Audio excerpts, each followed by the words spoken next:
எல்லா புகழும் இறைவனுக்கே. ஹாய் உறவுகளே, ஹோட்டல் ஸ்டைல் கார சட்னி செய்யலாமா?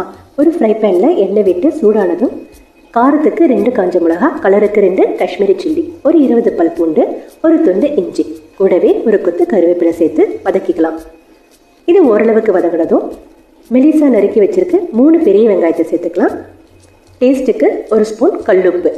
உப்பு உங்கள் டேஸ்ட்டுக்கு ஏற்ற மாதிரி போட்டுக்கோங்க. அதிகமாக வதங்கக்கூடாது, ஓரளவு வதங்கினா போதும். கூடவே மெலிசா நறுக்கி வச்சிருக்கிற 2 தக்காளி சேர்த்து வதக்கிக்கலாம். இது சூடாக ஆறினதும் மிக்சி ஜாரில் போட்டு பேஸ்ட்டாக அரைச்சி எடுத்துக்கலாம்.